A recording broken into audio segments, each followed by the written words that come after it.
Have you ever felt like you're drifting through life without getting any closer to the person you want to be? This often occurs around the new year, when you envision all the bad habits you'll free yourself from and all the good habits you'll adopt. You start with the conviction that this time will be different. You tell yourself that this time, you'll do the things you say you will, only to end up back where you started shortly after, and no closer than you had anticipated. So, the question is, how do you free yourself from the bad habits and make the habits you desire easier and more automatic? James Clear's Atomic Habits answers all of these questions. We will do a detailed and quick summary of the book and delve into topics such as habit cycles, dopamine spikes.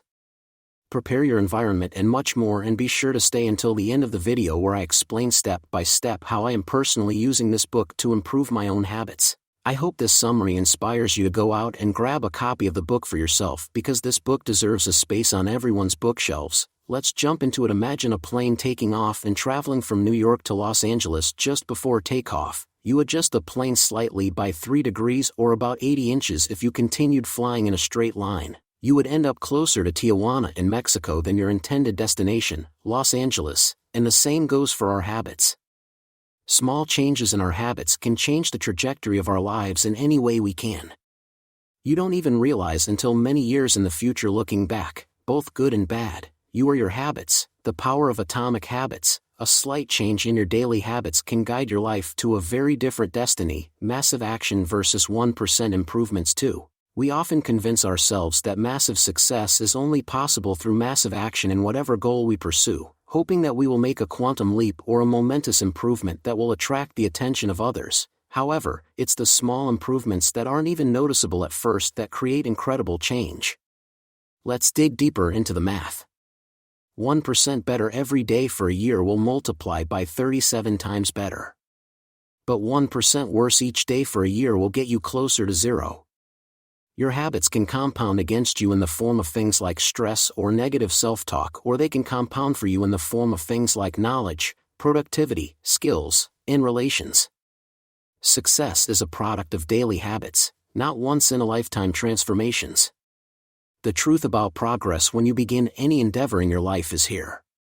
What you think should happen is linear progress, but this is what really happens.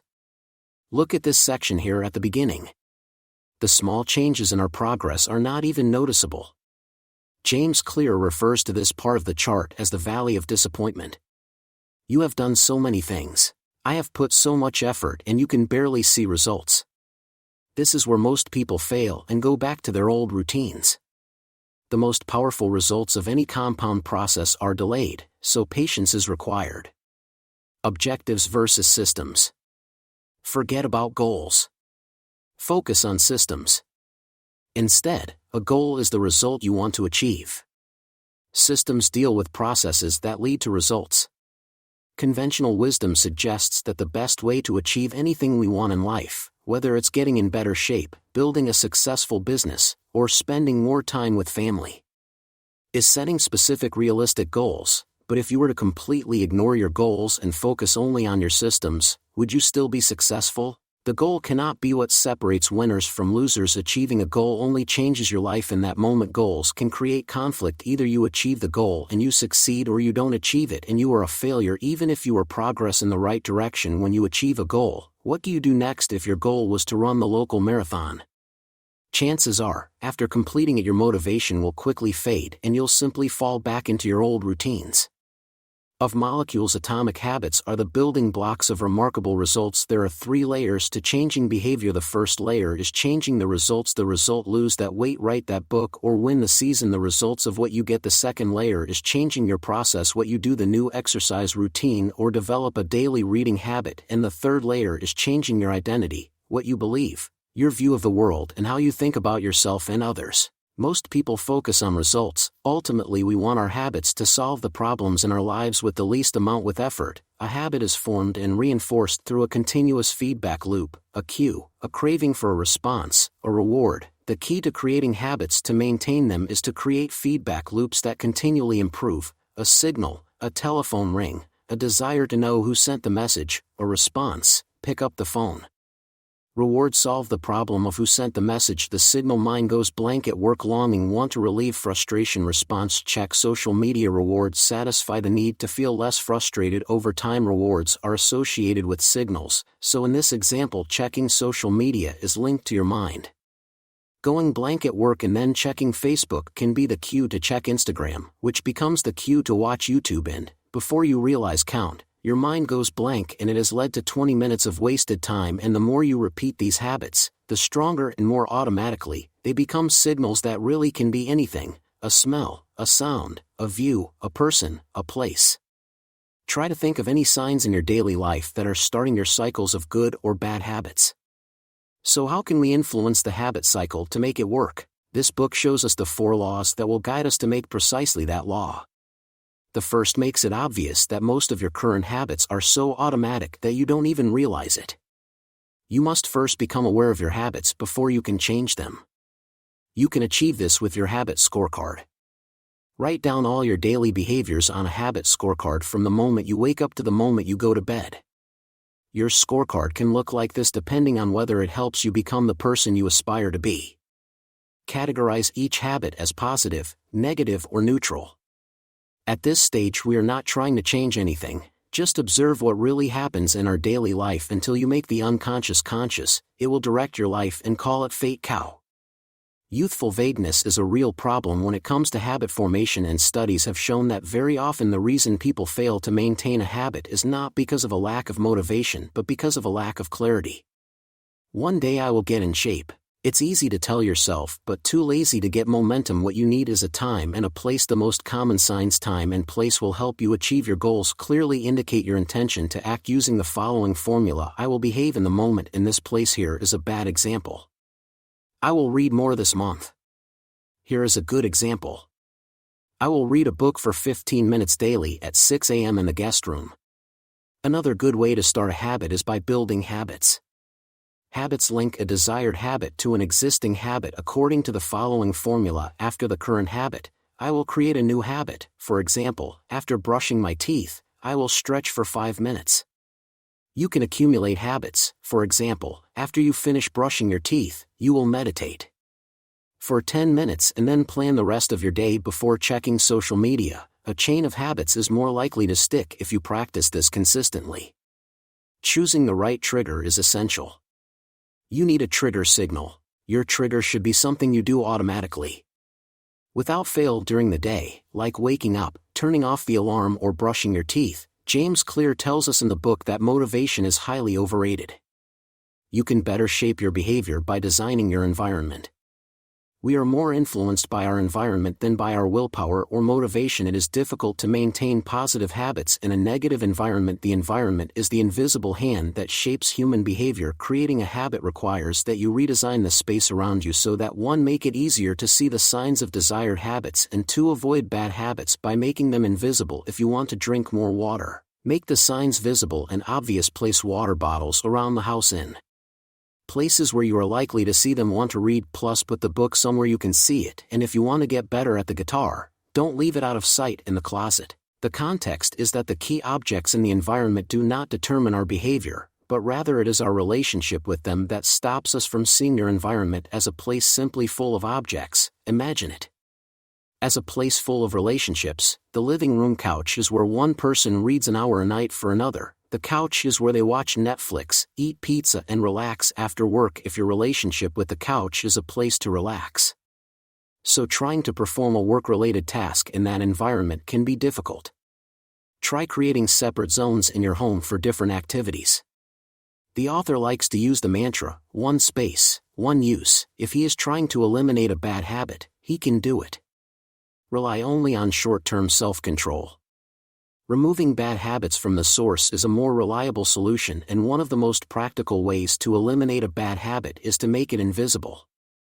Remove it from your environment. For example, place your phone another room for a few hours if you're having trouble getting work done, or put junk food out of sight, or get it out of your house if you're trying to lose weight. Law 2. Make it attractive. When we expect to be rewarded, we take action. More rewarding an action is, more we are likely to repeat it until it becomes a habit. Therefore, the first step to forming good habits is to make them more attractive. Understanding how dopamine affects your body will help you. Dopamine. Our motivation levels are affected by dopamine, a hormone. A neurotransmitter. We are more motivated to act when our dopamine levels increase. By measuring dopamine, scientists can determine the exact moment when craving occurs. Dopamine was once assumed to be just about pleasure, but we now know that it is vital for many neurological functions, including motivation, learning, and memory, punishment as well as voluntary movement. The hormone dopamine is released not only when we experience pleasure but also when we anticipate it. Gambling addicts have a dopamine peak just before making a bet, not after winning. Let's delve into dopamine peaks using the network. Social eating, junk food, and drug use are associated with high levels of dopamine and are highly addictive. Think about this before you go on vacation. Sometimes, thinking and anticipating the vacation is better than the actual vacation. Seeing the junk food you want increases dopamine, not after eating it. Drug addicts increase dopamine when they see drugs, not after taking them. Craving is what makes us act. First, making a habit attractive is vital because it is the expectation of a rewarding experience that drives us to act. Here you can use it. A strategy known as temptation bundling. The process of temptation bundling makes a habit more attractive by combining an action we need to do with another action we want to do. For example, you can combine watching Netflix, something you want to do, with something you need to do. Temptation grouping applies a psychology principle known as the Premack's principle developed by Professor David Premack. The Premack principle states that more likely behaviors will reinforce less likely behaviors. In other words, even if you don't feel like doing some exercise, you are conditioned to do it. Because you can do something else you really enjoy. The influence of the group. We continually ask ourselves what others think of me, and we alter our behavior based on the answer. We are influenced by the people closest to us and the groups we belong to. If you are trying to develop a good habit, one of the best ways to reinforce the habit is to find and become part of a culture where that habit is the norm. If you want to get in better shape, surround yourself with fit people. If you want read more, join a book club. Primary motivators. The source of cravings in your normal everyday life. You wouldn't say to yourself something like, "I want to eat pizza because I need to consume this food to survive." Superficial cravings are mere manifestations of our deeper underlying motives, and these underlying motives guide our behavior. Here are some examples from the book of underlying motives. Conserve energy, obtain food and water, find love and reproduce, connect and bond with others, gain acceptance and social approval, reduce uncertainty, achieve status and prestige. Your brain did not evolve with the desire to smoke cigarettes, checking Instagram every 5 minutes, or playing online video games. Platforms and products do not invent new motivations, but rather appeal to the underlying motives of human nature that we already have to get our attention. Their habits are modern solutions to ancient ones. An environment conducive to peace of mind and not wasting time, saving money, future financial freedom and not sacrifice, making it unattractive to break a bad habit. Do the same, but highlight the benefits of not having the habit to make it as unappealing as possible to continue doing it. Law 3. Make it easy. How long does it really take to form a new habit? During habit formation, a behavior becomes increasingly automatic as it is repeated. As you repeat an activity, your brain changes to become more efficient at performing it. Long before neuroscientists delved into the habit-forming process, repetition was known as a powerful tool for establishing habits. You particularly activate neural circuits associated with habits every time you repeat them. Therefore, framing habit formation in terms of time is incorrect. It should be formulated in terms of number of repetitions, reducing friction. The law of least effort: the more energy required, the less likely it is to happen. Almost no need energy to get into the habit of reading a page of a book each day. Habits are more likely to occur when they require less energy. The bigger the obstacle, the more friction there will be between you and the desired outcome. If you need to go 20 minutes out of your way to go to the gym, possibilities you won't. But if your gym is located on your way to work, you'll greatly decrease friction by making your good habits more convenient. You are more likely to follow through. Your life will be easier if you find ways to reduce friction. Instead of trying to figure it out to develop better habits, we need to find ways to reduce the friction associated with our good habits and increase the friction associated with our bad habits. By preparing the environment for use, by automating or configuring your environment, you can reduce friction for future action. For example, I will lay out my sports clothes the night before so that when I get up I can move in the morning. Or, to prepare a healthier breakfast, I will place the pan on the stove, spray cooking on the counter, and pick up the ingredients the night before. Again, to reduce any friction, use the 2-minute rule to stop procrastinating. Using the 2-minute rule can help you establish small habits that will lead to success in bigger ones. Find a simple 2-minute version of the habit you want to reduce. The desired outcome of running a marathon becomes putting on your shoes and stretching for 2 minutes. Reading an hour a day becomes reading a page. You need to fix the routine in place and then slowly increase the difficulty after you've mastered the 2-minute habit. You can move on to the next phase to do something more difficult. Think about ways you can create barriers of friction between you and the bad habit. Make it as inconvenient as possible if you want to watch less TV. Unplug the TV after each use and put in the remote control. In an inconvenient place when shopping, leave your credit cards under the car seat. If you have a bad habit of spending spontaneously, do everything you can to make your bad habits less likely to occur. Law 4. Make you comply with the most important rule from a change in behavior. A feeling of pleasure is a message to the brain. This feels good. It is better to add a little immediate pleasure for habits that will pay off in the long term and a little pain for those that don't. The vital thing to maintain a habit is to feel successful, even if it is to a small extent. The feeling of success is a sign that your habit was worth it and that the work was worth the effort. It is satisfying to make progress, and you can monitor your progress using visual measures such as moving clips, pitchforks, or marbles. These small achievements can go a long way. E.g. happen to anyone. When you are having a bad day, you don't realize how valuable it is to simply appear. The lost days hurt you more than the successful days. They help you not break the chain. Every time you cross out a day from your calendar for a certain habit, you are creating a chain. Appear. It is very important to lose 2 days or links in a row. It is the start of a bad habit. Even if you normally do 50 push-ups, just do 10 on that given day if it means not breaking the chain. Breaking a bad habit, making it unsatisfying. You are less likely to behavior occurs when the pain is being immediately held accountable by a partner is a good way to keep desired habits under control. We all want to be liked and respected, so we prefer to avoid punishment for which we will be responsible, e.g. So I'll try to visually represent how I've personally been using this book to build systems around my habits over the last few months. After you guys read the book, maybe your approach, it will be different than mine, or much better, or maybe there are some parts that I completely missed or could improve on, so let me know in the comments below. The good habits I wanted to develop were more consistent reading and training routines.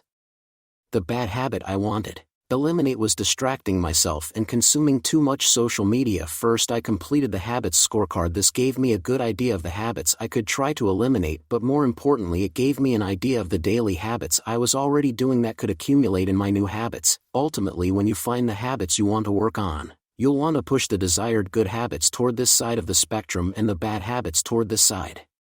For the exercise habit, the first step was to make the signs more obvious. And I had some tools I could use from the book. In this case, I use what James Clear calls the implementation strategy. So next, I'm going to exercise at 6 a.m. in the living room. I tried my best to design my environment conducive to this new habit. I took my set of dumbbells out of the closet and put them in the living room. I also found some photos of healthy physiques on the internet and put them in places around the house as signs that would remind me of the habit. Next, I went into the craving phase, so to increase dopamine and motivation, I combined the workout with listening to some of my favorite podcasts, and I also implement brain reprogramming, so I repeatedly tell myself that I don't have to exercise, but I can do it. Developing strength and a healthier body, and that subtle shift in mindset has come a long way. Ideally, joining a gym or finding a group of people to exercise with would be even better to strengthen this habit, but unfortunately, all gyms are closed where I live. I'm a bit alone, and these 2 tools will have to be enough for the next moment, which will make it easier for me to use the 2-minute rule to make sure I don't end up like most people who start a new habit they are trying to do too much too soon. I want my habit to not feel like a challenge at all, so my 2-minute rule was to put on workout clothes and stretch, and yes, that was all I accomplished, and it was okay because I showed up. But you will. I quickly find that once you're there, you're now motivated to do the workout, so it's strange, but the motivation seems to come after you start the habit. My way of thinking is focused on small 1% changes, compounding into meaningful results, and that my systems will give me results and not vague goals. Remember that my main focus at this point is to simply make sure that I show up and start anchoring this habit in place. Once you consistently show up, you can increase the progression to decrease friction. Rule that I can't check my phone until the workout is completed. If I get distracted by emails or social media, it's an excuse and a friction step between me and the workout finally being completed. This was a game changer for me. The atmosphere when I placed my shoes, my yoga mat and my dumbbells the night before. I skyrocket my performance and workout percentage as soon as I place these items the night before. I feel like the ritual has begun and the workout is already complete because I have there are excuses. So with those 3 phases of the cycle systematized for me to appear, I only had the last phase of the cycle left, which was to make sure I kept repeating the habit. I use both tools a little together to close the loop. I use a habit tracker. Crossing off the day on the calendar becomes the reward, and it also forces me to not want to break the chain. I also take a photo of my calories that I burned and send that photo to my partner, and that also increases the as for the satisfaction mindset. I start with identity and remind myself after every workout that I want to become the kind of person who enjoys fitness and doesn't miss workouts. I don't focus entirely on results like, for example, I want to weigh 10 kilograms lighter by this or that date, and I also remind myself that I need to be patient to see the results and that I will probably still be somewhere in this valley of disappointment before I see those results. I went through the same process with the habit of reading, with some minor changes. So I use the habit stack. After making coffee, I will read for 90 minutes, so making coffee was my reading trigger cue. My one use rule was reading on the apartment balcony. One of the best parts of my day is a good cup of coffee in the morning, so this was perfect for me to combine my reading habit with remembering how dopamine increases in anticipation of a reward and not the reward itself. I wanted this dopamine spike from wanting to start coffee. Associate myself with reading. My 2-minute rule was reading a page from Ryan Holiday's Stoic Diary. Super simple again at first. All I was worried about was showing up and ingraining this habit. Then I slowly increased the habit to 90 minutes. For the bad habit I was trying to eliminate to make it invisible, I started by making my phone as boring as possible, which required deleting a lot of apps. I used the reprogramming tool to highlight the unattractive side of excessive information consumption on social media. For me, things like consuming are the easy and lazy option of the masses, and do I want to be a consumer or a producer? Randomly scrolling through feeds is for losers, so you should try to paint your bad habit in a way that makes it very unattractive to you. I keep doing it to increase friction. I left my phone in a drawer in another room, completely out of sight, and to make it unsatisfying, I have an accountability partner. I ask my partner to enforce this habit. The punishment is if he sees me using social media during work time, I owe you 10. I hope you found the summary of Atomic Habits informative and helpful. Remember, the key lies in consistency and implementing small changes that add up over time. I encourage you to apply these principles in your daily life. If you feel inspired, consider delving deeper into the book for even more advice and strategies on how to improve your habits. Best of luck on your journey towards a better you. Don't forget to subscribe.